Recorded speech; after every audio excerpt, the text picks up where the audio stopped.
അത് can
Hi, good evening, dears.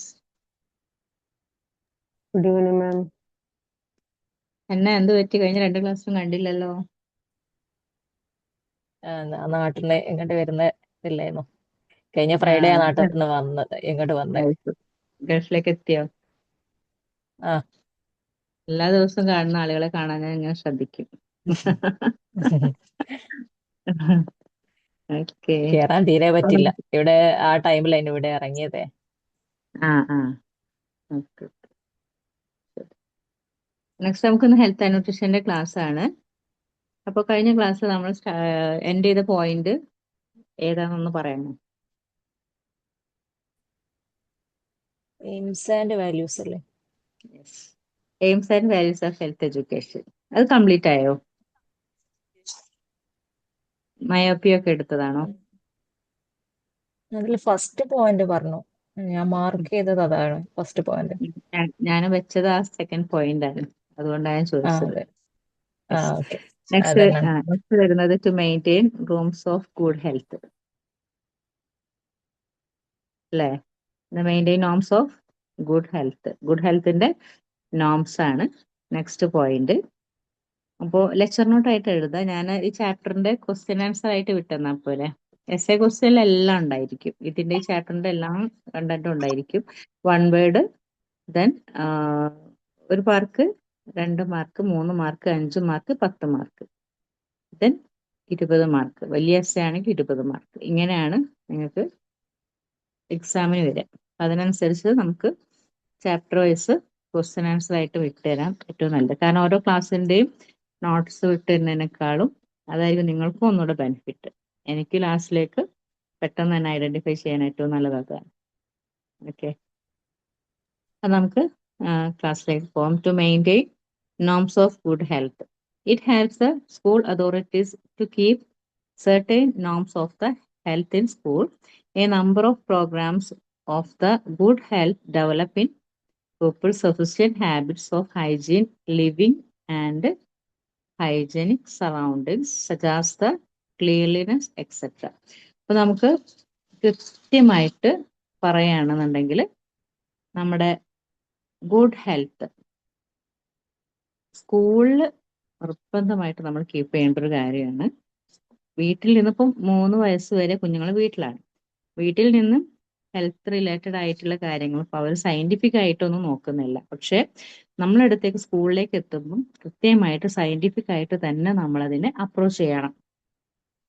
നമ്മൾ കൃത്യമായിട്ട് അതിനുള്ള പ്രോഗ്രാംസ് കണ്ടക്ട് ചെയ്യണം. അതുപോലെ തന്നെ കുഞ്ഞുങ്ങളുടെ ഹൈജീൻ്റെ കാര്യത്തിൽ നമ്മൾ ബോധേഡ് ആയിരിക്കണം.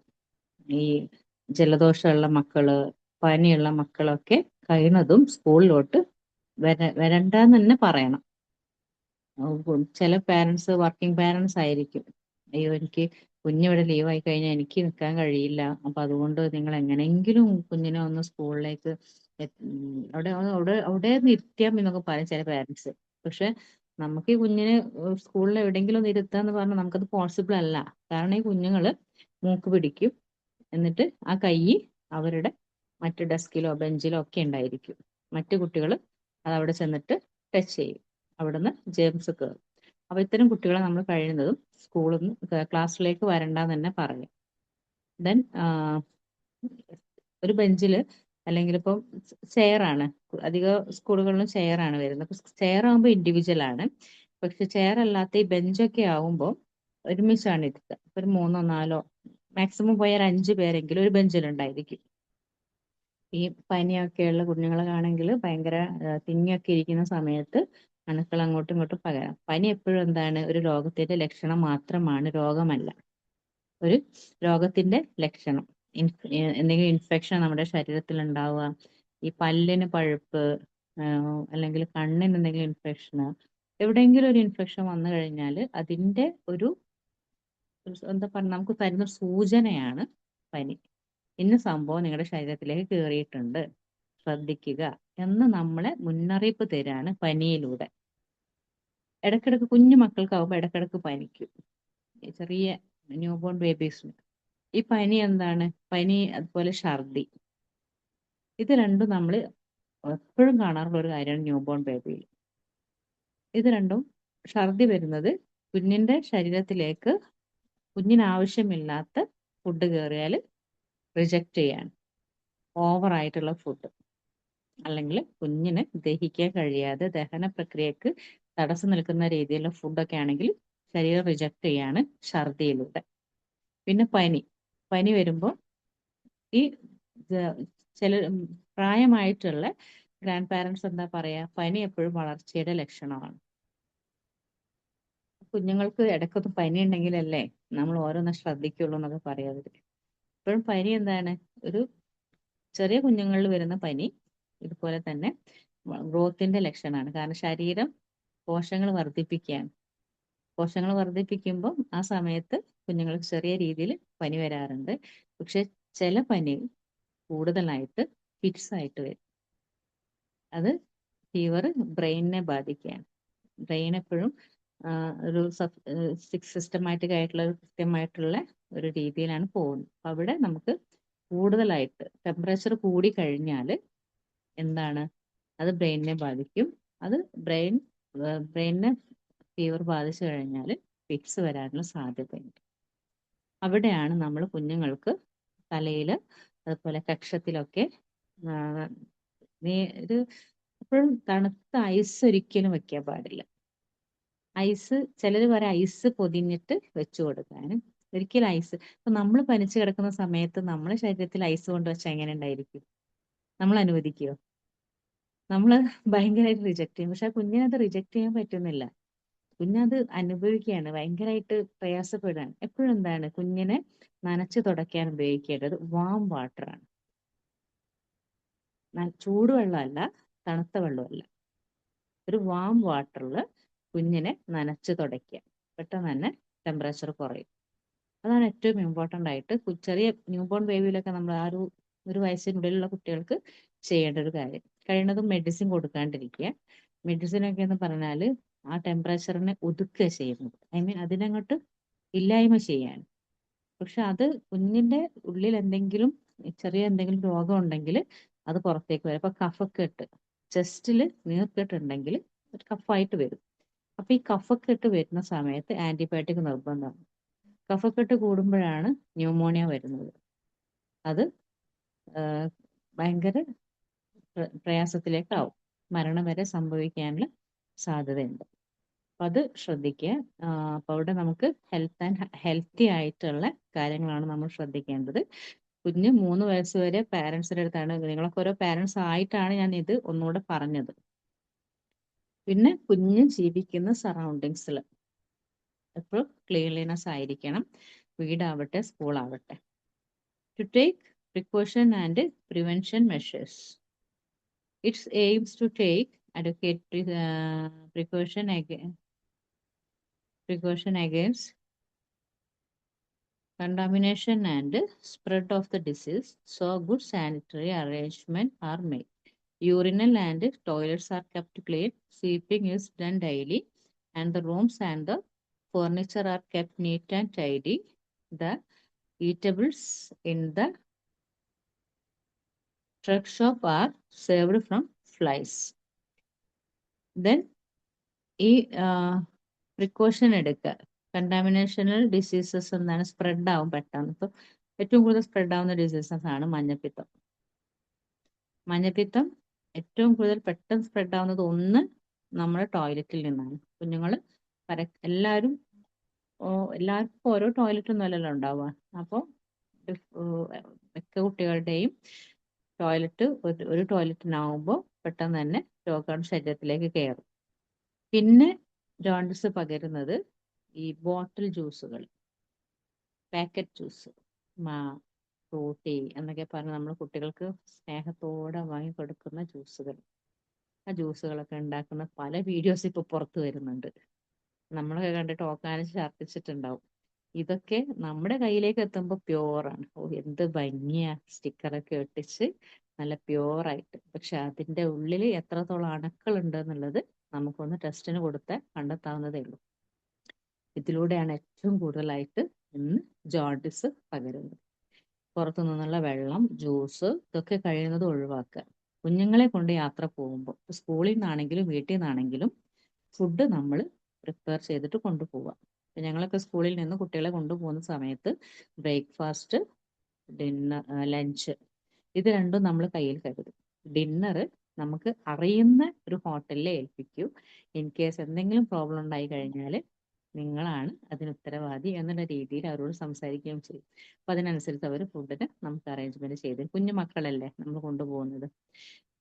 അപ്പം അതിൽ വളരെ കൃത്യമായിട്ട് നമ്മൾ രോഗം പകരുന്നത് തടയുക. ദെൻ കൃത്യമായിട്ടുള്ള ടോയ്ലറ്റ് അറേഞ്ച്മെന്റ് കുട്ടികൾക്ക് ചെയ്തു കൊടുക്കുക. ദെൻ ഇടയ്ക്കിടയ്ക്ക് യൂറിനൽ ക്ലീൻ ചെയ്യാൻ വേണ്ടിയിട്ട് ആൻറ്റിമാരോട് പറയുക. സ്കൂൾസിലെ കാര്യമാണ്. പിന്നെ എപ്പോഴും ക്ലീൻ ചെയ്യുക, അടിച്ചു വാരി തുടച്ച് വൃത്തിയാക്കുക. രാവിലെ ആൻറ്റിമാർ വന്നാൽ ചെയ്യുന്നൊരു കാര്യമാണ് അത്. ഉച്ചയ്ക്കും ഫുഡിന് ശേഷവും ചെയ്യിക്കുക. ദെൻ ഫർണിച്ചർ, ഇപ്പം സ്റ്റെയർ ആണെങ്കിലും ടേബിൾ ആണെങ്കിലും വീട്ടിലെ ഫർണിച്ചേഴ്സ് ആണെങ്കിലും ഒക്കെ എപ്പോഴും ക്ലീൻ ആക്കുക. ദെൻ ഈ ഫുഡ് ഷോപ്പ് ഉണ്ടാവില്ലേ, അതുപോലെ ഫുഡിന്റെ ട്രക്കുകൾ ഉണ്ടായിരിക്കും, ഗുഡ്സിലൊക്കെ കൊണ്ടുവരണം. അവിടെ ഈ ഒരുപാട് ഈച്ചകളും, ഇപ്പം നമ്മളോട് എന്താ പറയാ, ഈച്ച ഇരിക്കുന്ന ഫ്രൂട്ട് നല്ലതാണ്, കാരണം അതിൽ മരുന്നടിച്ചിട്ടുണ്ടാവില്ല, അതുകൊണ്ടാണ് ഈച്ച ഇരിക്കുന്നത്. ഈച്ച ഇരിക്കാത്ത ഫ്രൂട്ട് വാങ്ങിക്കരുതെന്നാണ് പറയാം. ഈച്ച ഇരിക്കുന്ന ഫ്രൂട്ട് നമ്മൾ വാങ്ങിക്കഴിഞ്ഞാലും എന്ത് വേണം, ഇച്ചിരി മഞ്ഞപ്പൊടിയോ ഉപ്പൊക്കെ ഇട്ടിട്ട് നന്നായിട്ട് ക്ലീൻ ചെയ്യുക. വളരെ വൃത്തിക്ക് ക്ലീൻ ചെയ്തിട്ട് വേണം കൊടുക്കാൻ. നെക്സ്റ്റ് പോയിന്റ് വരുന്നത് to take creative measures. Remedial action against diseases is also taken. A medical checkup made and deformities, disabilities and diseases are detected and remedial measures are suggested. A good number of people suffer from myopia, and eye examination reveals the extent of short-sightedness. If glasses are not used in time, myopia will increase rapidly. Some pupils have bad teeth. If they suffer from pyorrhea, immediate medical treatment is needed. ഇവിടെ പറയുന്നത് remedial action ആണ്. കുട്ടികൾക്ക് പെട്ടെന്ന് ഒരു രോഗം വരുന്ന സമയത്ത്, നമ്മുടെ അടുത്ത് രോഗം വരുന്ന സമയത്ത് നമ്മൾ റെമഡിയൽ ആക്ഷൻ എടുക്കണം. അത് മെഡിസിൻ കൊടുക്കുക എന്നുള്ളതല്ല. ഒരിക്കലും നമുക്ക് മെഡിസിൻ കൊടുക്കാനുള്ള അധികാരമില്ല. ഒരു ഡോക്ടർ പ്രിഫർ ചെയ്യാതെ ഒരു കാരണവശാലും സ്കൂളിൽ നിന്ന് പനിയുടെ മരുന്നോ ജസ്റ്റ് ഒരു പാരസെറ്റാമോൾ പോലെ കൊടുക്കാൻ അനുവാദമില്ല. പണ്ട് നമ്മുടെ ഫസ്റ്റ് എയ്ഡ് ബോക്സിൽ ആദ്യം ഉണ്ടായിരുന്നതായിരുന്നു പാരസെറ്റാമോൾ ടാബ്ലറ്റ്. അപ്പൊ ഞാനൊക്കെ സ്കൂളിൽ പഠിക്കുന്ന കാലത്ത് തലവേദന എന്ന് പറഞ്ഞ്, വെറുതെ തലവേദന എന്ന് പറഞ്ഞ് പോയാൽ പോലും ഒരു ടാബ്ലറ്റ് എടുത്ത് നമുക്ക് തരും. പക്ഷെ ഇപ്പൊ അത് പാടില്ല, കൊടുക്കാൻ പാടില്ല. അത് നമ്മളോട് സ്കൂളിൽ നിന്ന് കൃത്യമായിട്ട് ഹെൽത്തിൽ നിന്ന് വന്ന് പറയാണ്, നിങ്ങൾ ഒരിക്കലും ഒരു കാരണവശാലും ടാബ്ലറ്റോ മെഡിസിനോ കൊടുക്കാൻ പാടില്ല. അതിന് റെമഡിയൽ ആക്ഷൻ എടുക്കാം. ഇപ്പോൾ ഫീവർ ആണെങ്കിൽ നമുക്ക് കുഞ്ഞിനെ വൈപ്പ് ചെയ്തെടുക്കാം. നനഞ്ഞ ക്ലോത്ത് കൊണ്ട് തുടയ്ക്കാം. പിന്നെ ഇൻ കേസ് എന്തെങ്കിലും പൊട്ടലോ അതൊക്കെ വന്നു കഴിഞ്ഞാൽ, കൈയൊക്കെ പൊട്ടി കഴിഞ്ഞാൽ നമ്മൾ എന്ത് ചെയ്യണം? സ്കെയിൽ വെച്ചിട്ട് താഴ്ഭാഗത്ത് സ്കെയിൽ വെക്കുക. സ്കെയിൽ വെച്ചിട്ട് പതിയെ ശീല കൊണ്ട് കെട്ടിയിട്ട് ഡോക്ടേഴ്സിന്റെ അടുത്ത് എത്തിക്കുക. ഒരു കാരണവശാലും നമ്മൾ എല്ല് ജോയിൻ ചെയ്യാൻ ശ്രമിക്കരുത്. പലപ്പോഴും ഈ സ്കൂളിൽ നിന്നൊക്കെ ആണെങ്കിൽ സാറന്മാർ പറയാം, ഇത് കുഴന്ന് തെറ്റിയത്, അതുകൊണ്ട് റെഡിയാക്കിയാൽ മതി. പക്ഷെ കുഴന്ന് തെറ്റിയതാണോ അല്ലോ എന്നുള്ളത് നമുക്ക് കൃത്യമായിട്ട് അറിയാൻ സാധിക്കില്ല. അത് കൃത്യമായിട്ട് നമ്മൾ ആ ഒരു രീതിയിൽ തന്നെ പ്രിവെൻഷൻ എടുക്കണം. ശ്വാസം കിട്ടാണ്ടിരിക്കുകയാണെങ്കിൽ CPR കൊടുക്കണം. CPR കൊടുക്കേണ്ട രീതിയിൽ തന്നെ നമ്മൾ നമുക്ക് ഇപ്പോൾ നിങ്ങളൊക്കെ ടീച്ചേഴ്സായി പോകുമ്പോൾ നിങ്ങൾക്ക് ടീച്ചേഴ്സ് ട്രെയിനിങ്ങിൽ CPR കൊടുക്കുന്ന രീതിയൊക്കെ കാണിച്ചു തരും. അപ്പൊ അതൊക്കെ നമുക്ക് കുഞ്ഞുങ്ങൾക്ക് ഇപ്പൊ പെട്ടെന്ന് തന്നെ തലയിടിച്ച് വീണ് കുഞ്ഞിന് ബോധക്ഷയം സംഭവിച്ചു. നമ്മൾ എന്ത് ചെയ്യും? കുഞ്ഞിനെ എടുത്തു, പക്ഷെ കുഞ്ഞിനെ എടുത്തു ഓടുന്നതിന് മുമ്പ് നമ്മൾ CPR കൊടുക്കണം. കുഞ്ഞിന് ശ്വാസം ഉണ്ടോ, കൃത്യമായിട്ട് അവൻ ബ്രീത്ത് എടുക്കുന്നുണ്ടോ എന്നുള്ളത് നോക്കണം. പിന്നെ വേറൊരു സ്കൂളില് പെട്ടെന്ന് തന്നെ ഇൻക്രീസ് ചെയ്യുന്ന ഒരു രോഗമാണ് മയോപ്പിയ, ചെങ്കണ്ണ്. ഒരാൾക്ക് വന്നു കഴിഞ്ഞാൽ ചിന്റെ കണ്ടക്ക് നോക്കല്ല കേട്ടോ, എനിക്ക് എന്റെ ചെങ്കണ്ണ് എനിക്ക് പകരും. പക്ഷെ നോക്കിയാലല്ല പകരുക. എങ്ങനെയാണ്? ഈ കണ്ണിൽ ഇങ്ങനെ കുഞ്ഞിങ്ങനെ തുടയ്ക്കും. കണ്ണിലൊരു ഇറിറ്റേഷൻ ആയിരിക്കും, കണ്ണ് തുടയ്ക്കും. അപ്പൊ കയ്യില് അതിന്റെ ലിക്വിഡായി ഈ കയ്യെ കുഞ്ഞെന്ത് ചെയ്യും? മറ്റുള്ള കുട്ടികളുടെ ശരീരത്തിലോ ബെഞ്ചിലോ ഡെസ്കിലോ ഒക്കെ ഈ കൈ വെക്കും, ബുക്കിലൊക്കെ വെക്കും. മറ്റു കുട്ടിയുടെ കൈ, ഈ കുഞ്ഞിന്റെ കൈ വെച്ച സ്ഥലത്തേക്ക് എത്തുന്നതോടുകൂടി ആ കുട്ടിയുടെ കയ്യിലും ഈ അണു കയറി. ഈ അണു കയറിയ സമയത്ത് ഇപ്പൊ നമ്മൾ എല്ലാ സമയത്തും നമ്മൾ കൈ വാഷ് ചെയ്യാൻ പറയുന്നില്ല. ആ കൈ കൊണ്ട് മറ്റേ കുട്ടി കണ്ണ് തിരുമ്മും. ആ സമയത്താണ് ചെങ്കണ്ണ് സ്പ്രെഡ് ആവുന്നത്. ആ ശരീരത്തിൽ പിന്നെ കയ്യിലൂടെയാണ് എപ്പോഴും ചെങ്കണ്ണ് സ്പ്രെഡ് ആവുന്നത്. അപ്പം മയോപ്പിയ ഉള്ള ഒരു കുട്ടിയാണെന്നുണ്ടെങ്കിൽ മാറ്റിയിരുത്തുക. എപ്പോഴും അവന്റെ കൈ വാഷ് ചെയ്യിക്കുക, അവന്റെ കയ്യിൽ ഒരു കർച്ചീഫ് കൊടുക്കുക. ഒരു കാരണവശാലും അവനെ മറ്റു കുട്ടികളുടെ ഇടയിലേക്ക് ഇരുത്താൻ അനുവദിക്കാതിരിക്കുക. പെട്ടെന്ന് തന്നെ പാരൻസിനെ വിളിച്ചിട്ട് പറഞ്ഞു വിടുക. ഉടനെ തന്നെ അവൻ ഇരുന്ന് ഡെസ്കും ബെഞ്ചും മൊത്തത്തിൽ ഒന്ന് ക്ലീൻ ചെയ്ത് സാനിറ്റൈസർ യൂസ് ചെയ്തിട്ട് ഒന്ന് ക്ലീൻ ചെയ്ത്, അല്ലെങ്കിൽ വെറ്റ് വൈപ്പ് യൂസ് ചെയ്തിട്ട് ഒന്ന് തുടച്ചെടുക്കുക. ചെറിയ രീതിയിലുള്ള സാനിറ്റൈസിങ് ചെയ്താൽ തന്നെ മയോപ്പിയയുടെ അണുക്കൾ നശിച്ചു പോകും. മയോപ്പിയ പെട്ടെന്ന് തന്നെ സ്പ്രെഡ് ആവുന്ന രോഗമാണ്. ഒരു ക്ലാസ്സിൽ ചെങ്കണ്ണ് വന്നെന്ന് പറഞ്ഞാൽ അത് ആ ക്ലാസ്സിൽ മൊത്തം കിട്ടിയിരിക്കും. കാരണം എന്താണ്? ഒരു ദിവസം ആണ് ആ കുഞ്ഞ് ക്ലാസ്സിലേക്ക് വന്നതെന്നുണ്ടെങ്കിലും അവന്റെ കണ്ണിലുള്ള ഈ ഒരു ലിക്വിഡ് അവൻ എല്ലാ ഭാഗത്തും കയ്യിൽ നിന്നും എല്ലാ ഭാഗത്തേക്കും എത്തിയിരിക്കും. ഇൻ കേസ് കോണിയൊക്കെ കയറി പോവുകയാണെങ്കിൽ ആ കൈ കൊണ്ടായിരിക്കും അവൻ ആ ഹാൻഡ് പിടിക്കുന്നത്. അതിലേ അല്ലേ മറ്റേ കുട്ടികളൊക്കെ കൈ വെച്ചുകൊണ്ട് ഇങ്ങനെ പോകുന്നത്. അപ്പോൾ ഈ ഒരു അണു പെട്ടെന്ന് തന്നെ കയറും. അത് നല്ല ശുദ്ധവെള്ളം കൊണ്ട് കണ്ണ് കഴുകിക്കുക. കൈ നല്ല രീതിയിൽ സോപ്പ് ഉപയോഗിച്ച് വാഷ് ചെയ്യുക. മറ്റു കുട്ടികൾ, ഇപ്പൊ ഒരു കുട്ടിക്ക് മയോപ്പിയ വന്ന കുഞ്ഞിനെ പറഞ്ഞു വിട്ടാൽ മറ്റു കുട്ടികളെ കൊണ്ട് ഇത് ചെയ്യിക്കുക. കൂടെ നമ്മൾ ക്ലാസ് റൂമും അതുപോലെ തന്നെ പിന്നെ റെയിലും, അതായത് നമ്മളെ സ്റ്റെയർ കേസിന്റെ റെയിലും ഒക്കെ ക്ലീൻ ചെയ്യുക. അങ്ങനെ ആകുമ്പോൾ നമുക്കൊരു പരിധി വരെ മയോപ്പിയ സ്റ്റോപ്പ് ചെയ്യാൻ പറ്റും. പിന്നെ ഐ ടെസ്റ്റിംഗ്, മിക്ക സ്കൂളുകളും ഐ ടെസ്റ്റിംഗ് നടക്കുന്നുണ്ട്. കണ്ണ് പരിശോധന. കണ്ണ് പരിശോധന എന്ന് പറഞ്ഞാൽ ഈ ഷോർട്ട് സൈറ്റ് ലോങ് സൈറ്റ് ഒക്കെ കുഞ്ഞുങ്ങൾക്ക് ഉണ്ടാവാറുണ്ട്. കാരണം ബോർഡിൽ എഴുതിയത് കാണാൻ പറ്റുന്നില്ല, പ്രയാസമുണ്ട് മിസ്സേ, ബോർഡിൽ എന്താ എഴുതിയത്, എനിക്ക് ടീച്ചർ എഴുതിയത് എനിക്ക് വായിക്കാൻ പറ്റുന്നില്ല എന്നൊക്കെ പറയും. അപ്പൊ ആ കുഞ്ഞിന് കണ്ണിന് എന്തെങ്കിലും പ്രശ്നം ഉണ്ടായിരിക്കും. ഇപ്പം ഏറ്റവും കൂടുതലായിട്ട് രോഗം വരുന്ന ഒരു അവയവമാണ് കണ്ണ്. പണ്ട് ഞാനൊക്കെ PSC എഴുതുന്ന സമയത്ത് ക്യാൻസർ ബാധിക്കാത്ത 2 അവയവങ്ങളുടെ പേരെഴുതുക. മനുഷ്യ ശരീരത്തിൽ ക്യാൻസർ ബാധിക്കാത്ത 2 അവയവങ്ങളുടെ പേര് എഴുതുക. അന്നത്തെ ആൻസർ എന്തായിരുന്നു അറിയോ? ഹൃദയവും കണ്ണും, ഹാർട്ടും ഐ. ഇത് ഇപ്പോഴോ ഏറ്റവും കൂടുതൽ ക്യാൻസർ എന്തിനാ വരുന്നത്? കണ്ണിനാണ്. ഇങ്ങനെ വരുന്നത് സ്ക്രീൻ. ഇതിലെ കെമിക്കൽ യൂസേജ് ആണ് ഏറ്റവും കൂടുതലായിട്ട് ക്യാൻസറിന് വരുന്നത്. അപ്പൊ ആ PSC ആ ക്വസ്റ്റ്യൻ ഒഴിവാക്കിപ്പോ അതില്ല. അതൊക്കെയാണ് നമ്മുടെ അതൊക്കെ ശരിക്കും എന്താണ്, നമ്മുടെ ജീവിതചര്യയിലൂടെ കിട്ടിയ ഒരു രോഗമാണ്. നമ്മൾ ഉണ്ടാക്കിയെടുത്തൊരു രോഗമാണ് കണ്ണിലെ ക്യാൻസർ. പിന്നെ വരുന്നതാണ് കുഞ്ഞുങ്ങൾക്ക് പുഴുപ്പല്ല്, ബാഡ് ടീത്ത്. അത് കുഞ്ഞിനെ സംബന്ധിച്ച് പല്ല് വേദന, എപ്പോഴും ക്ലാസ്സിൽ കോൺസെൻട്രേറ്റ് ചെയ്യാതിരിക്കാനുള്ള ഒരു ടെൻഡൻസി, പല്ലുവേദന ഉണ്ടായിരിക്കും. അതുപോലെ തന്നെ സ്മെല്ലും ഉണ്ടായിരിക്കും. ഒരു ബാഡ് സ്മെല്ല് എപ്പോഴും പല്ലിൽ നിന്ന് ഉണ്ടായിക്കൊണ്ടിരിക്കും.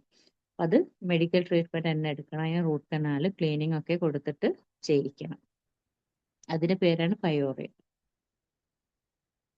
ദെൻ നെക്സ്റ്റ് വരുന്നത് to develop and promote medical and sorry to develop and promote mental and emotional health. Mental health develop ചെയ്യുക എന്നുള്ളത് വളരെ ഇമ്പോർട്ടൻ്റ് ആണ് കുഞ്ഞുങ്ങളുടെ കാര്യത്തിൽ. Mental and emotional. മെന്റൽ എന്ന് പറയുമ്പോഴേക്കും നമ്മൾ പറയും മാനസിക രോഗി എന്നൊക്കെ പറയും. എനിക്ക് മനസ്സിനൊരു സുഖമില്ല, എനിക്കൊരു ഡോക്ടറെ കാണണം. അപ്പോൾ ഒരാളോട് നമ്മൾ പറഞ്ഞു, ഒരു ഫ്രണ്ടിനോട് നമ്മൾ പറഞ്ഞു. അപ്പോൾ ആ ഫ്രണ്ട് വേറൊരു ഫ്രണ്ടിനോട് എന്താ പറയാ, ഓൻ ഇന്നലെ വട്ടിനെ ഡോക്ടറെ കാണാൻ പോയിന്. നമുക്കിടയിൽ സംസാരം വരുന്ന രീതിയാണ് ഞാൻ പറയുന്നത്. എന്ത് നമ്മൾ ശരീരത്തിന് വരുന്ന അതേ രീതിയിൽ തന്നെ നമ്മൾ മനസ്സിന് രോഗം വരില്ലേ? നമ്മൾ മനസ്സിനും ഇല്ലേ പ്രശ്നങ്ങൾ? അത് ചികിത്സിച്ച് ഭേദമാക്കണം. കൃത്യമായിട്ട് ട്രീറ്റ്മെന്റ് കൊടുക്കേണ്ട ഒരു അവയവം തന്നെയാണ് എന്ത്? നമ്മുടെ മനസ്സ്. മനസ്സിന് ആരോഗ്യം, മെന്റൽ ഹെൽത്ത് വളരെ ഇമ്പോർട്ടൻ്റ് ആണ് ഇന്നത്തെ കാലത്ത്. ഇന്ന് പണ്ട് നമുക്ക് 18, 21 ആയിരുന്നു. 18 വയസ്സ് പെൺകുട്ടികൾക്കും 21 വയസ്സ് ആൺകുട്ടികൾക്കുമായിരുന്നു വിവാഹപ്രായം. പക്ഷെ ഇന്ന് സെയിം ഏജ് ആണ്. 24 വയസ്സ് പെൺകുട്ടിക്കാണെങ്കിൽ 24 വയസ്സ് തന്നെ ആയിരിക്കും ആൺകുട്ടി. കാരണം എന്താണ്? പെൺകുട്ടികള് ഒന്നുകൂടെ സ്റ്റേബിൾ ആയിട്ടുണ്ട്. അവർക്ക് എഡ്യൂക്കേഷൻ വേണം, ജോബ് വേണം, സ്വന്തമായിട്ട് സ്വന്തം കാലിൽ നിൽക്കണം, ആരുടെ മുമ്പിലും കൈ നീട്ടാൻ പാടില്ല എന്നുള്ളൊരു കൺസെപ്റ്റിലേക്ക് വന്നിട്ടുണ്ട്. അപ്പൊ അവിടെ എന്ത് സംഭവിച്ചു? അഡ്ജസ്റ്റ്മെന്റും കുറഞ്ഞിട്ടുണ്ട്. സെൽഫ് റെസ്പെക്ട് കൂടിയപ്പോ, സെൽഫ് കോൺഫിഡൻസ് കൂടിയപ്പോ അഡ്ജസ്റ്റ്മെന്റ് കുറഞ്ഞു പോയിട്ടുണ്ട്. അത് നമ്മുടെ മെന്റൽ ഹെൽത്തിന്റെ ഒരു ഭാഗമാണ്. കാരണം ചിലർക്ക് നല്ലതായിരിക്കാം, പക്ഷേ ഫാമിലി എന്ന് പറയുന്ന ഒരു കൺസെപ്റ്റിന് അത് ദോഷമാണ്. ഫാമിലി എന്നൊരു കൺസെപ്റ്റ് വരുമ്പോൾ അവിടെ പരസ്പരം അംഗീകരിക്കാനും മനസ്സിലാക്കാനും ഉള്ള ഒരു കാഴ്ചപ്പാട് വേണം. പെൺകുട്ടിക്കാണെങ്കിലും ആൺകുട്ടിക്കാണെങ്കിലും അഡ്ജസ്റ്റ് ചെയ്യാനുള്ള ചെറിയ രീതിയിലുള്ള, ഒരുപാട് വലിയ രീതിയിലുള്ള അഡ്ജസ്റ്റ്മെന്റ് ഒന്നും ഇല്ലെങ്കിലും ചെറിയ രീതിയിലെങ്കിലും ചെയ്യാനുള്ള ഒരു അഡ്ജസ്റ്റ്മെന്റ് തയ്യാറാണ്. ഇന്നത്തെ കുട്ടികൾ ഇല്ലാത്തൊരു കാര്യമാണത്. അപ്പൊ അവിടെ നമുക്ക് മെന്റൽ ഹെൽത്ത് വളരെ ഇമോഷണൽ ആയിട്ട് മെന്റൽ ഹെൽത്ത് വളരെ ഇമ്പോർട്ടൻ്റ് ആയിട്ട് പറയുന്ന ഒരു കാര്യമാണ്. പിന്നെ ഇപ്പൊ ചെറിയ കുട്ടികളിലായിട്ട് ഞാൻ വലിയ കുട്ടികളുടെ പറഞ്ഞത്, നിങ്ങളുടെ കുറിച്ചാണ് പറഞ്ഞത്. ഇനി ചെറിയ കുട്ടികളിലേക്ക് വരാം. Mental and emotional health is also equally necessary in the school health programs, while physical health makes a pupil physically fit. Normally physical health കുഞ്ഞുങ്ങളെ ഫിസിക്കലി ഫിറ്റ് ആക്കും, സ്പോർട്സിന് ആക്ടിവിറ്റീസിനൊക്കെ ഓക്കെയാണ്. But mental and emotional health enable him to maintain an even temper and happy disposition. ഇവിടെ physically health okay ആയിട്ടുള്ള ഒരു കുഞ്ഞിന് mental health okay അല്ല എന്നുണ്ടെങ്കിൽ അവന്റെ ആക്ടിവിറ്റീസ് പെർഫെക്റ്റ് ആയിരിക്കുമോ? ഒരിക്കലും അല്ല. അവൻ എപ്പോഴും ഒരു അൺഹാപ്പി ആയിട്ട് ഇരിക്കും, ഒന്നിനൊരു ഉഷാറുണ്ടാവില്ല. അപ്പൊ ടീച്ചർമാർ പറയും, കഴിഞ്ഞ വർഷമൊക്കെ എന്ത് ഉഷാറ് എന്റെ ക്ലാസ്സിൽ അതിനൊന്ന്, എന്റെ ക്ലാസ്സിൽ വന്നപ്പോഴപ്പോ മൂഡ് ഔട്ട് എന്ന് ചോദിക്കും. പക്ഷെ നമ്മൾ ക്ലാസ് ചേഞ്ച് ചെയ്തത് കൊണ്ടല്ല, അവന്റെ ഇമോഷണൽ ഹെൽത്തിൽ എന്താണ് സംഭവിച്ചത് എന്ന് നമ്മൾ ചെക്ക് ചെയ്യേണ്ടത് നിർബന്ധമാണ്.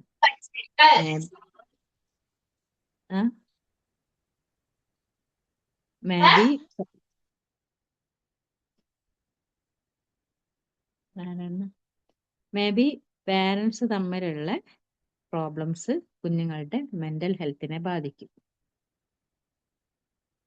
പാരൻസ് തമ്മിൽ പ്രശ്നങ്ങൾ ഉണ്ടാവുക, വീട്ടിൽ വരുന്ന പ്രോബ്ലംസ് ഉണ്ടാവുക. ചിലപ്പോൾ കഴിഞ്ഞ ക്ലാസ്സിൽ നമ്മൾ പറഞ്ഞതുപോലെ ഈ പിന്നെ ലിക്കറൊക്കെ യൂസ് ചെയ്യുന്ന ഫാദേഴ്സ് ഉണ്ടായിരിക്കും. ഇപ്പം മദേഴ്സും ഉണ്ട് കേട്ടോ. അങ്ങനെയൊക്കെയുള്ളവരുടെ പ്രശ്നങ്ങൾ. വഴക്കുണ്ടാക്കുക, സംശയം, ഇതൊക്കെ മുതിർന്നവർ തമ്മിലുള്ള കാര്യങ്ങളാണ്. പക്ഷെ ബാധിക്കുന്നത് ആരെയാണ്? കുഞ്ഞുങ്ങളെയാണ്. അത് കുഞ്ഞിന്റെ ഇമോഷണൽ ആൻഡ് മെന്റൽ ഹെൽത്തിനെ നന്നായിട്ട് ബാധിക്കും. കുഞ്ഞ് ഡിപ്രഷനിലേക്ക് പോവാന്, അതുപോലെ അവൻ ആന്റി സോഷ്യൽ ആയിട്ട് സമൂഹത്തിന് എഗെയിൻസ്റ്റ് ആയിട്ട് വളരാനുള്ള സാധ്യത ഉണ്ടായിരിക്കും. വലുതാകുമ്പോൾ ഒരു ഫാമിലി ലൈഫ് എന്നുള്ളൊരു കൺസെപ്റ്റ് ഈ കുഞ്ഞിലേക്ക് വരികയില്ല. എന്തിനാണ് ഫാമിലി ലൈഫ്? അടികൂടാനോ എന്ന് ചോദിക്കും. സ്വന്തമായിട്ട് അധ്വാനിക്കുക, സ്വന്തമായിട്ട് ജീവിക്കുക, ഹാപ്പി ആയിട്ടിരിക്കുക. അതാണ് പല കുട്ടികളും പറയുക. ഐ മീൻ ഈ ചെറിയ പ്രായത്തില് ഫാമിലി പ്രോബ്ലംസ് കണ്ടു വളർന്നവരെ കുറിച്ചാണ് ഞാൻ പറഞ്ഞത്. അപ്പൊ അത് നമ്മൾ അങ്ങനത്തെ കുട്ടികളെ നമ്മൾ നോട്ട് ചെയ്യുക. ഇപ്പൊ കൗൺസിലേഴ്സ് എല്ലാ സ്കൂളുകളിലും ഉണ്ട്. ഫാമിലി പ്രോബ്ലംസ് അല്ലെങ്കിൽ കുഞ്ഞുങ്ങളുടെ മെന്റൽ ആൻഡ് ഇമോഷണൽ ഹെൽത്തിന്റെ ഭാഗമായിട്ട് മിക്ക ഗവൺമെന്റ് സ്കൂളുകളും ഹൈസ്കൂളിലെല്ലാം ഉണ്ട്. UP ആൻഡ് LPയിൽ വിസിറ്റിംഗ് ആയിട്ട് വരുന്നവരുണ്ട്. ആഴ്ചയിൽ 1-2 ദിവസമായിരിക്കും കൗൺസിലേഴ്സ് വരിക.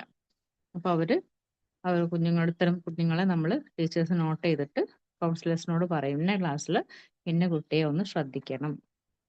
ആ കുട്ടി കുറച്ച് ദിവസമായിട്ട് ഒരു ആബ്സെന്റ് മൈൻഡ് ആണ്, അപ്പൊ എന്താ സംഭവം എന്നുള്ളത് ഒന്ന് സംസാരിക്കണം എന്നൊക്കെ. ഞാനൊക്കെ ഒരുപാട് തവണ ഇങ്ങനെ വിസിറ്റ് ചെയ്തിട്ടുണ്ട്. LP സെക്ഷനിലാണ് എനിക്ക് മിക്ക ഡ്യൂട്ടിയും കിട്ടാറ്.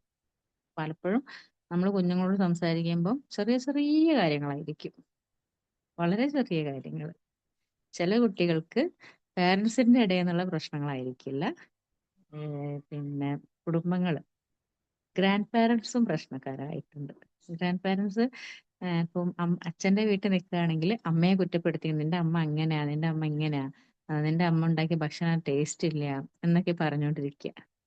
പക്ഷെ ഈ കുഞ്ഞിനാണെങ്കിൽ അമ്മയാണ് ലോകം. അവിടെ അമ്മയെ കുറ്റപ്പെടുത്തുക, എന്നാലോ ഈ ഗ്രാൻഡ് പാരൻസിനോട് മറുത്തൊന്നും പറയാൻ പറ്റില്ല. അങ്ങനെയുണ്ട്.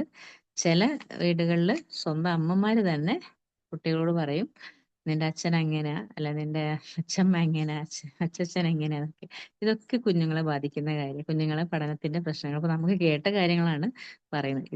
ഇതൊന്നും അല്ലാതെ ഇതിനേക്കാൾ ഡേഞ്ചർ ആയിട്ടുള്ള കാര്യങ്ങളും നമ്മൾ കുഞ്ഞുങ്ങളോട് സംസാരിക്കുമ്പോൾ കിട്ടാറുണ്ട്. ഇത്തരം കുട്ടികൾക്ക് കൗൺസിലിംഗ് കൊടുക്കുന്ന സമയത്ത് പലപ്പോഴും നമ്മൾ പോലും പ്രതീക്ഷിക്കാത്ത പല കാര്യം. ഇപ്പൊ നിങ്ങളൊക്കെ പേപ്പറിലും സോഷ്യൽ മീഡിയയിലൊക്കെ കേൾക്കുന്ന ഓരോ വാർത്തകളില്ലേ, പിഞ്ചു കുഞ്ഞിനെ വല്യച്ഛൻ അല്ലെങ്കിൽ ഗ്രാൻഡ് പാരന്റ് അല്ലെങ്കിൽ അങ്കിള് എന്നൊക്കെ പറഞ്ഞിട്ട് നമ്മൾ ഓരോന്ന് കേൾക്കാറുണ്ട്.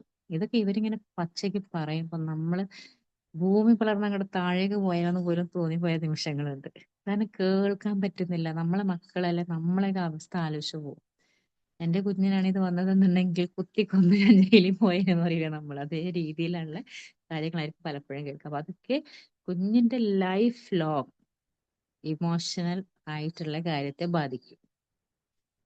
അത് നമ്മള് അങ്ങനത്തെ കുഞ്ഞുങ്ങളുടെ പാരന്റ്സിനെ നമ്മൾ അവയർനെസ് ചെയ്യണം. നിങ്ങൾ ഒരു കാരണവശാലും കുഞ്ഞിനെ പ്രോബ്ലംസ് അറിയിക്കരുതെന്നൊക്കെ പറഞ്ഞിട്ട്. അപ്പൊ അത് എപ്പോഴും നമ്മൾ എന്താണ് ഈ കാര്യത്തിൽ ടീച്ചേഴ്സ് ആണ് കൂടുതലായിട്ട് അവയർനെസ് കൊടുക്കേണ്ടത്. നെക്സ്റ്റ് വരുന്നത് to develop a sense of civic responsibility among peoples. It has become today's necessity to develop sense of civic responsibility in our students. They generally fail in their duty to help their fellow students in particular and other persons in general. They do not come to aid of need and alleviate their suffering. So one of the objective of health education is to cultivate a sense of civility. Through health education, people are to be made conscious of social crimes like response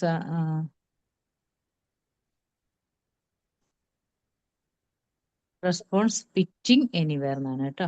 response spitting anywhere, sneezing and coughing on the face of others. Anti social ആയിട്ടുള്ള activities ആണ് വരുന്നത്. ഇപ്പൊ നമ്മൾ നേരത്തെ പറഞ്ഞതുപോലെ തന്നെ ഈ emotional ആയിട്ട് ഇൻബാലൻസ് വരുന്ന കുട്ടികളിലാണ് ഈ സിവിക് ആക്ടിവിറ്റി കൂടുതലായിട്ട് വരുന്നത്. ഇപ്പോ അവര് നമുക്ക് ഭയങ്കരമായിട്ട് എന്താ പറയാ, ഭയങ്കര എപ്പോഴും നമുക്കൊരു വെല്ലുവിളിയാണ് അവരെ ഹാൻഡിൽ ചെയ്യാന്നുള്ളത്. നമ്മൾ എന്തെങ്കിലും പറയുമ്പോഴേക്കും തന്നെ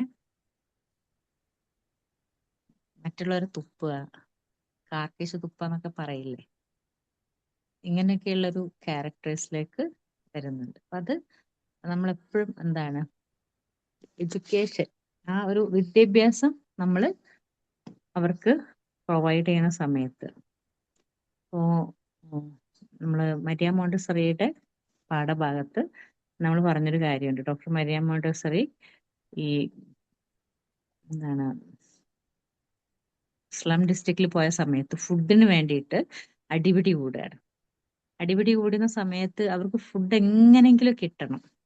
ഫുഡ് കിട്ടണം എന്നുണ്ടെങ്കിൽ എന്ത് വേണം, തനിക്ക് ഓപ്പോസിറ്റ് നിൽക്കുന്ന ആളെ തല്ലി തോൽപ്പിക്കുകയോ, ഇനിയിപ്പോ തല്ലി തോൽപ്പിക്കാൻ പറ്റാത്ത ഒരു കണ്ടീഷൻ ആണെങ്കിൽ ഇതേ രീതിയിലുള്ള ആക്ടിവിറ്റീസ് ചെയ്തിട്ട് തോൽപ്പിച്ചിട്ട് അവർ ആ ഫുഡ് വാങ്ങിക്കും. അല്ലെങ്കിൽ മറ്റെന്തൊക്കെ, അവർക്കൊരു ഇമോഷൻസേ ഉണ്ടായിരുന്നില്ല.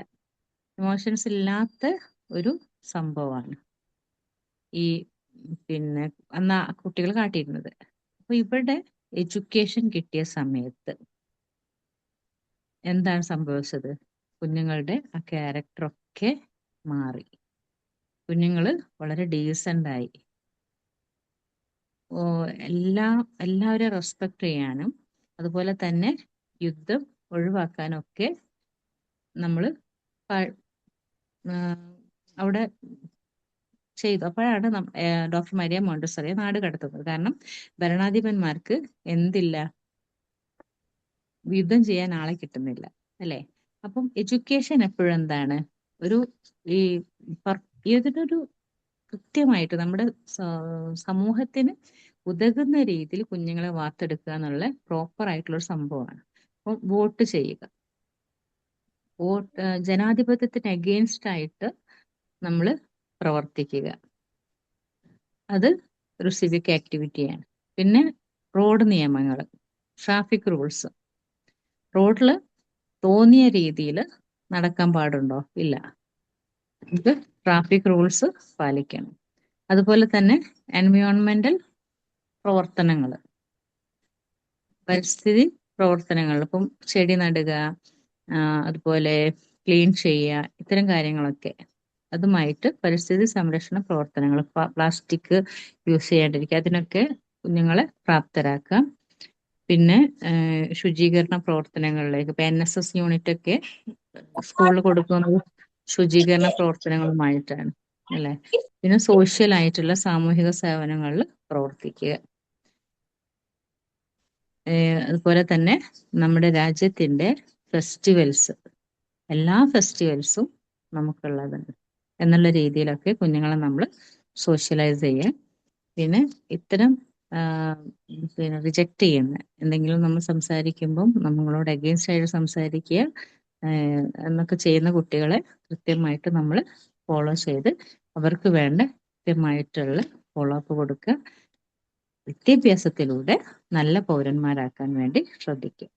ഇനി നമുക്ക് ഇൻസൈഡ് സ്കൂളാണ്. നമ്മുടെ സ്കൂളിന്റെ ഉള്ളിൽ ചെയ്യാൻ പറ്റുന്ന കാര്യങ്ങൾ.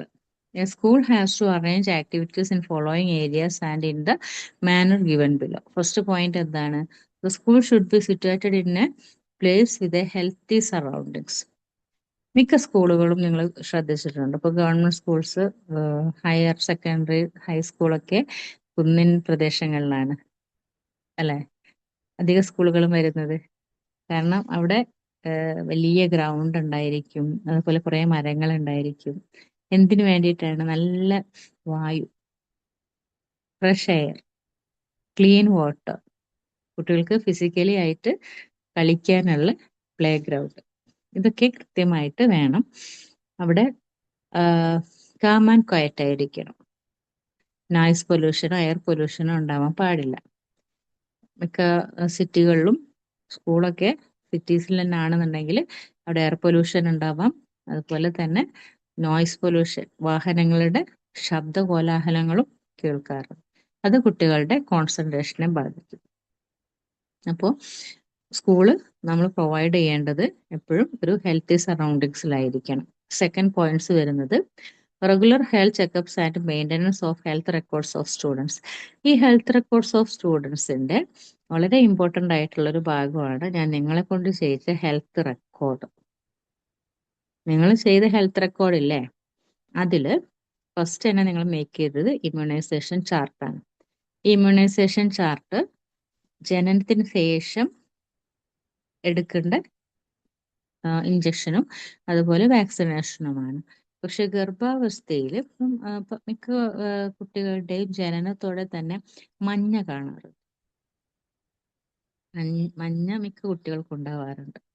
ഈ മഞ്ഞ എന്ന് പറഞ്ഞ ജോണ്ടിസിന്റെ ചെറിയൊരു വകഭേദം തന്നെയാണ്, മഞ്ഞപ്പിത്തത്തിന്റെ ചെറിയൊരു വകഭേദം തന്നെയാണ്. ഈ മഞ്ഞപ്പിത്തത്തിന്റെ വകഭേദം നമുക്ക് കുറയ്ക്കാം എങ്ങനെ?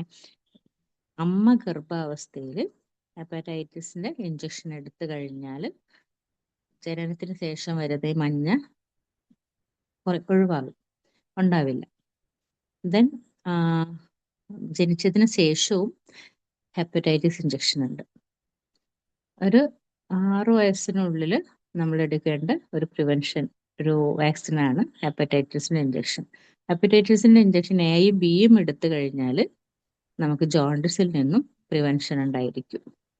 മാം അത് നമ്മളോട് ഡോക്ടേഴ്സ് പറയുന്നില്ലല്ലോ അത് എടുക്കാൻ. ഇപ്പോ ഗവൺമെന്റ് ഹോസ്പിറ്റലിൽ ഡോക്ടേഴ്സ് സജസ്റ്റ് ചെയ്യുന്നില്ല, പക്ഷെ പ്രൈവറ്റ് സെക്ടറിൽ മിക്ക ഡോക്ടേഴ്സും സജസ്റ്റ് ചെയ്യുന്നുണ്ട്.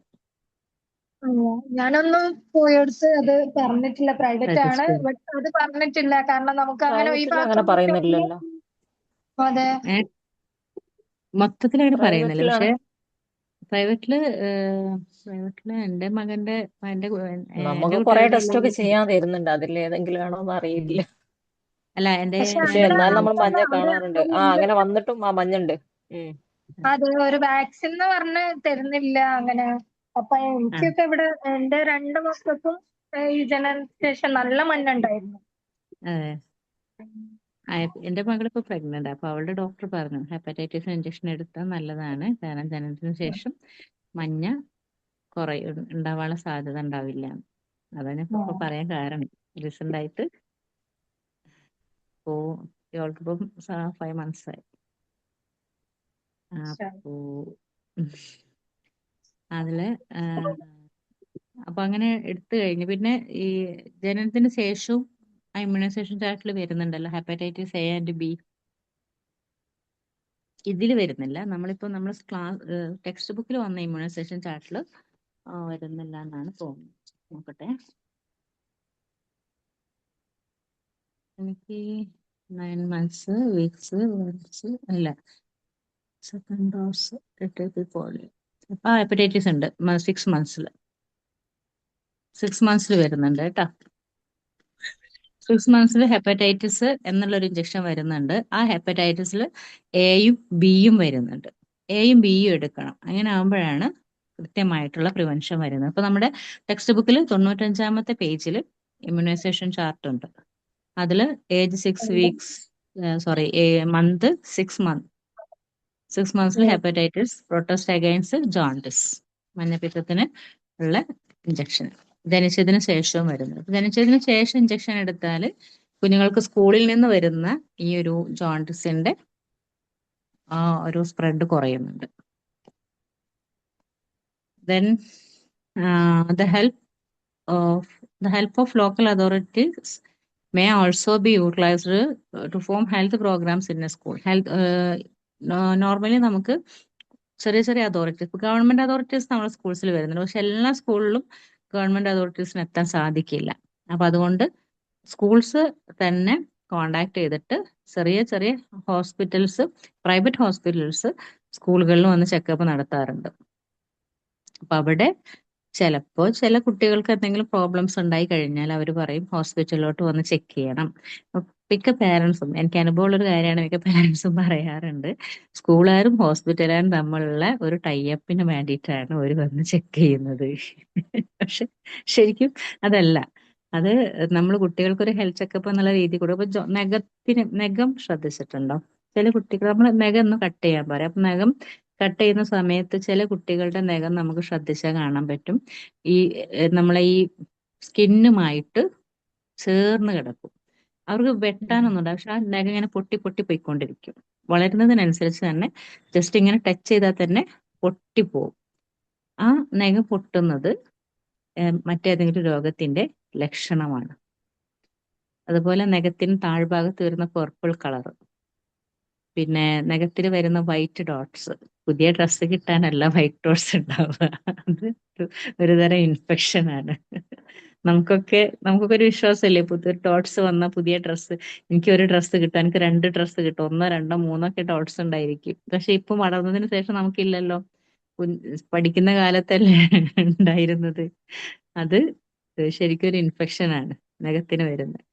അപ്പൊ ഈ നഖം ചെക്ക് ചെയ്താൽ തന്നെ ബേസിക് ആയി എന്തെങ്കിലും രോഗം, ഇപ്പൊ നഖത്തിന്റെ താഴെ നന്നായിട്ട് പർപ്പിൾ കളർ ഉണ്ടെങ്കിൽ, ഈ റെഡ് നമ്മളെ ബ്ലഡിന്റെ കളറൊക്കെ നന്നായിട്ട് നിൽക്കുകയാണെങ്കിൽ മേ ബി ബ്ലഡ് ക്യാൻസറിന് വരെ അത് അതിന്റെ ഒരു മുന്നോടിയായിട്ട് നമ്മളെ ശരീരം അറിയിക്കുന്ന ഒരു ലക്ഷണമാണ് നഖം ചെക്ക് ചെയ്താൽ. അപ്പൊ ഇത്തരം കാര്യങ്ങളൊക്കെ നമുക്ക് ഇതേ രീതിയിൽ ഹെൽത്ത് ചെക്കപ്പ് ഉണ്ടായിരിക്കുമ്പോൾ നമുക്ക് നോക്കാം. കുഞ്ഞുങ്ങൾക്കൊക്കെ ഇപ്പോൾ ഐ ടെസ്റ്റിങ്, ഹെൽത്ത് ചെക്കപ്പ് എന്നൊക്കെ പറഞ്ഞ് സ്കൂൾസ് പ്രൊവൈഡ് ചെയ്യുന്നുണ്ട്. അപ്പൊ അതൊക്കെ നല്ല കാര്യമാണ്.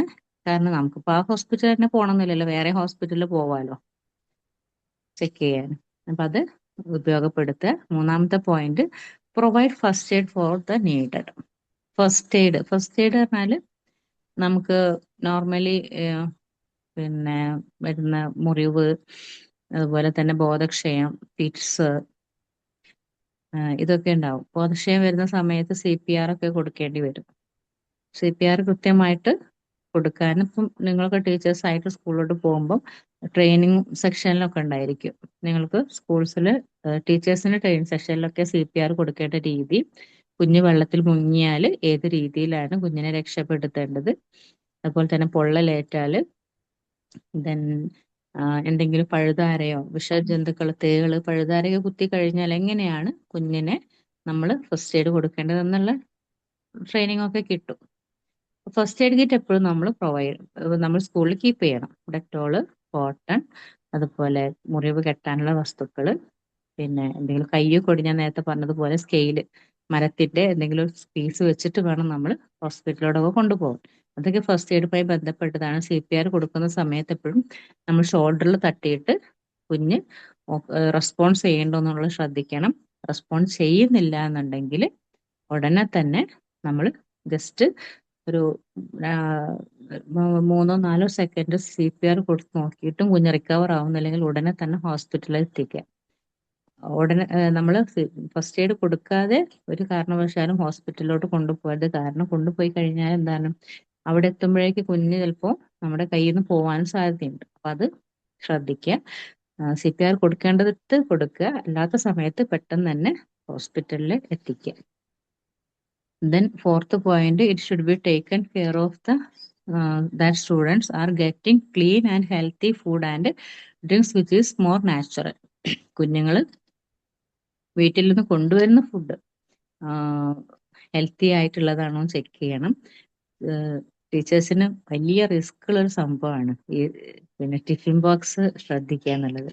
കാരണം ഇപ്പം ഡിഫറെന്റ് ആയിട്ടുള്ള ടിഫിൻ ബോക്സ് വരുന്നുണ്ട്. അപ്പൊ അതിന്റെ ഈ സൈഡിലൊക്കെ ഈ റബ്ബർ ഉണ്ടായിരിക്കും, അതിന്റെ ഒരു വാഷർ. ആ വാഷർ കൃത്യമായിട്ട് ക്ലീൻ ചെയ്യാണ്ടിരുന്നാല് എന്താ സംഭവിക്കുക, പൂപ്പല് കെട്ടും.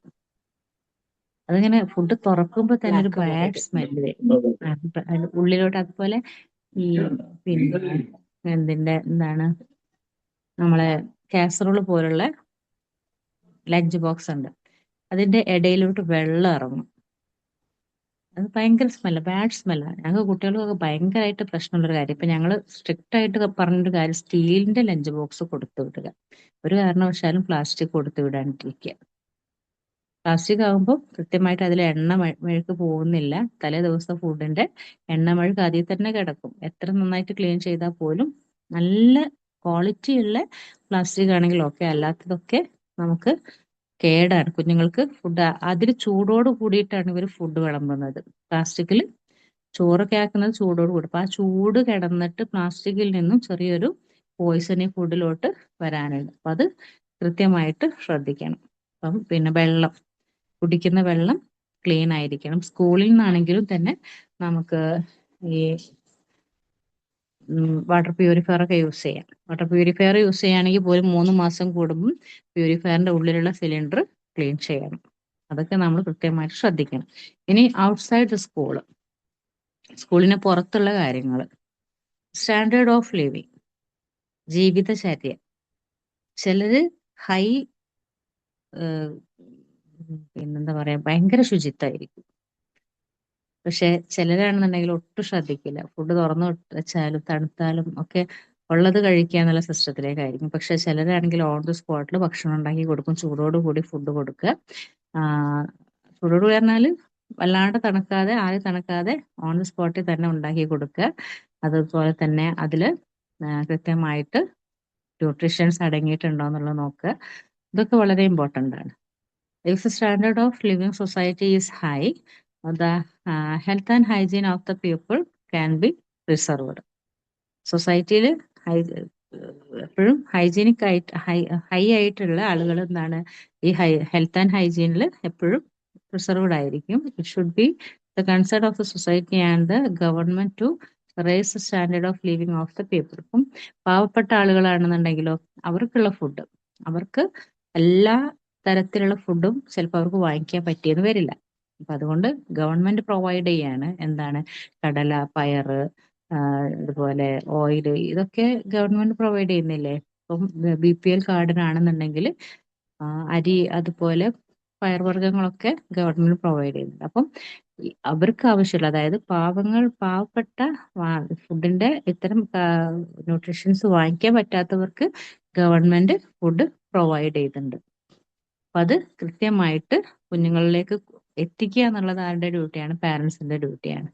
രണ്ടാമത്തത് വരുന്നത് sanitation and cleanliness.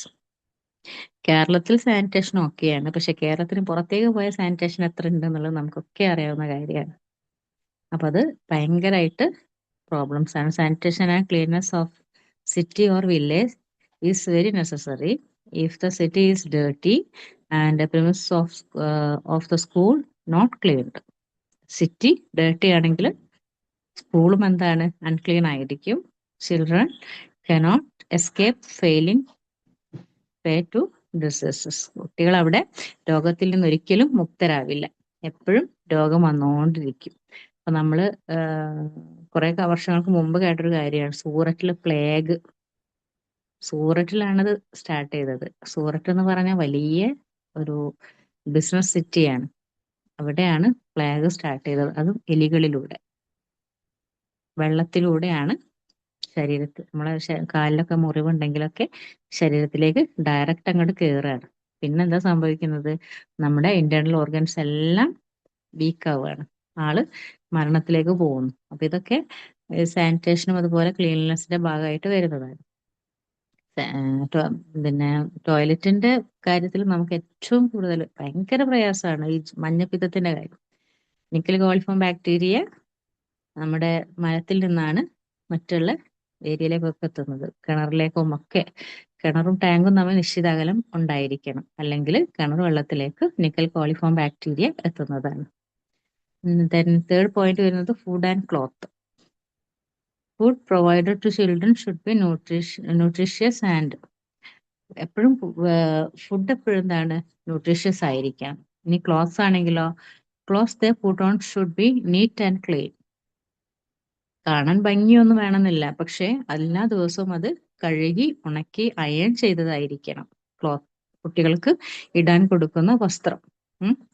Then such children remaining healthy at school, clothes should be neither too tight or too loose.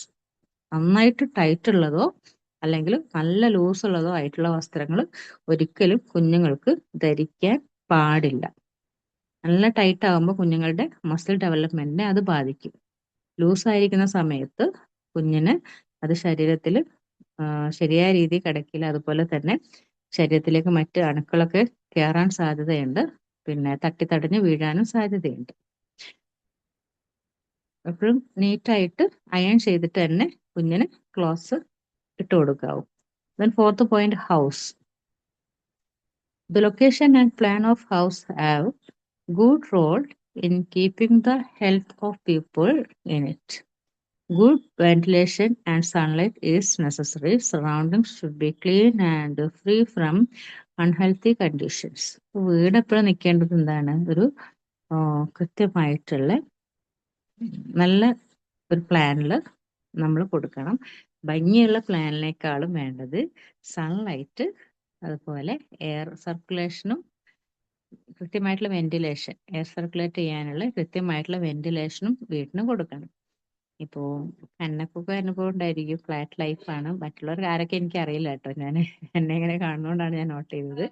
Flat life ആകുമ്പോൾ ഒരു സെൻട്രലൈസ്ഡ് എ സി ആയിരിക്കും, സൺലൈറ്റ് കിട്ടാൻ പ്രയാസമാണ് അല്ലെ, വെന്റിലേഷനൊക്കെ. സെൻട്രലൈസ്ഡ് എ സി അല്ലേ റൂം വില്ലാണ്. വരുന്നത്? വില്ല എങ്ങനെ? Villa, okay, വില്ലാണ്. വില്ലയാകുമ്പോൾ കുഴപ്പമില്ല. ഓക്കെ ഓക്കെ, വില്ലയാകുമ്പോൾ കുഴപ്പമില്ല. ഉള്ളിലോട്ട് പിന്നെ ഇതില് നമ്മളെ ഗൾഫ് കൺട്രീസിലൊക്കെ നമുക്ക് ആണെന്നുണ്ടെങ്കിൽ വിൻഡോ ഉണ്ട്. വിൻഡോ ഉണ്ട്. ഓക്കെ, ഈ വിൻഡോ പോലും ഇല്ലാത്ത റൂംസ് ഉണ്ട്, ഉള്ളിലോട്ടായിട്ട് ഉണ്ട്. വെന്റിലേഷൻ പോലും ആ ഇല്ലാത്ത. കണ്ടിട്ടുണ്ട്. അപ്പൊ അതെ, അപ്പം ഇപ്പൊ നമ്മുടെ നാട്ടില്, ഇപ്പം ഇവിടെ തന്നെ നമ്മുടെ കേരളത്തിൽ തന്നെ പല വീടുകളും സെൻട്രലൈസ്ഡ് എ സി ആണ്. ഞാൻ എത്രയോ വീടുകൾ കണ്ടിട്ടുണ്ട്, അവിടേക്ക് വെന്റിലേഷൻ പോലും ഇല്ല.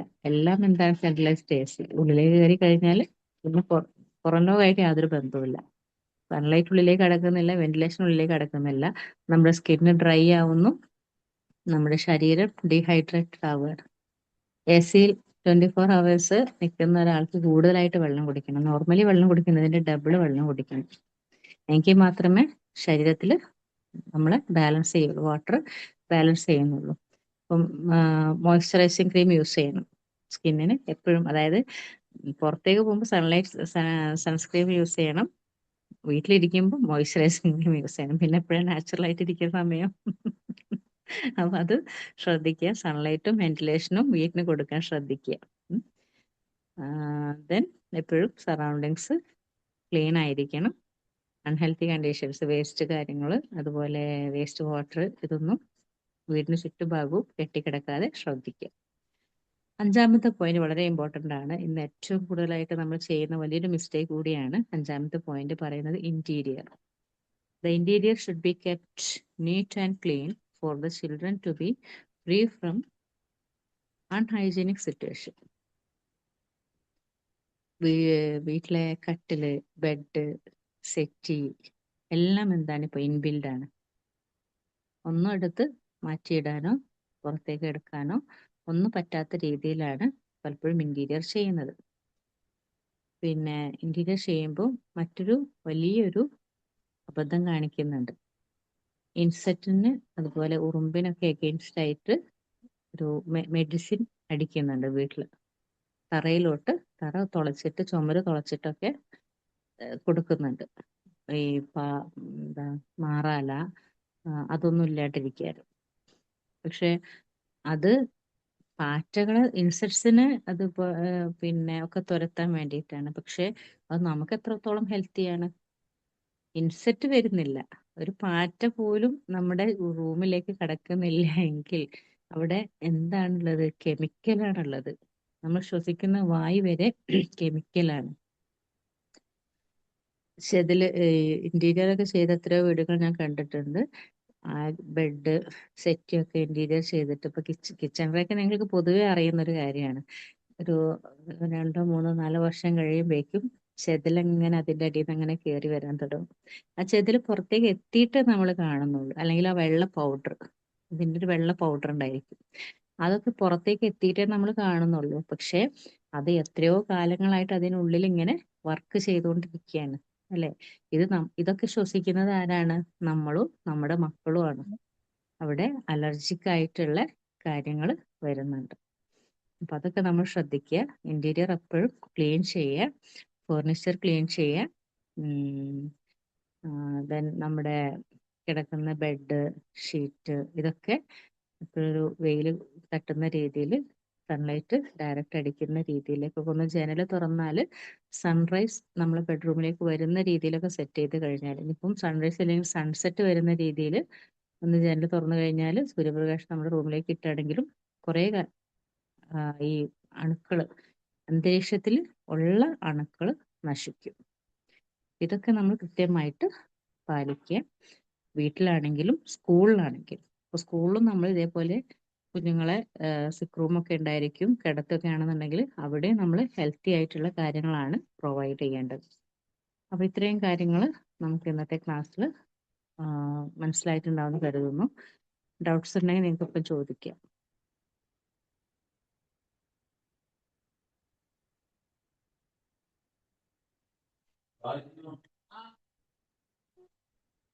ഡൗട്ട്സ് ഒന്നും ഇല്ലാന്നുണ്ടെങ്കിൽ നമുക്ക് ഈ ക്ലാസ് കഴിഞ്ഞതിന് ശേഷം, ഐ മീൻ ഈ ചാപ്റ്റർ കഴിഞ്ഞതിന് ശേഷം ഞാൻ ഇതിന്റെ ക്വസ്റ്റ്യൻ ആൻസർ മോഡൽ നോട്ട്സ് വിട്ടുതരാം കേട്ടോ. അപ്പോൾ ക്ലാസ് മിസ് വൈൻഡപ്പ് ഇതില് ചെയ്തോട്ടെ. ഒറ്റ മിനിറ്റ്. പറഞ്ഞൊരു വേർഡില്ലേ, അതിന്റെ മീനിങ് എന്താ? എന്ത്? അലേവിയേറ്റ്. ഇവിടെ ഇല്ലേ, they do not come to the aid of need and alleviate their sufferings. ഏത് പേജിലാ? അതായത് പേജ് നമ്പർ 85 ഫസ്റ്റ് പാരഗ്രാഫ് ഇല്ലേ? Has become today necessary to develop sense of civic ആണോ? അല്ല, they do not, മൂന്നാമത്തെ ലൈനില് they do not come to do Their comes aid of to the aid of need and alleviate Alleviate their alleviate their suffering. alleviate എന്നാലും നോക്കട്ടെ.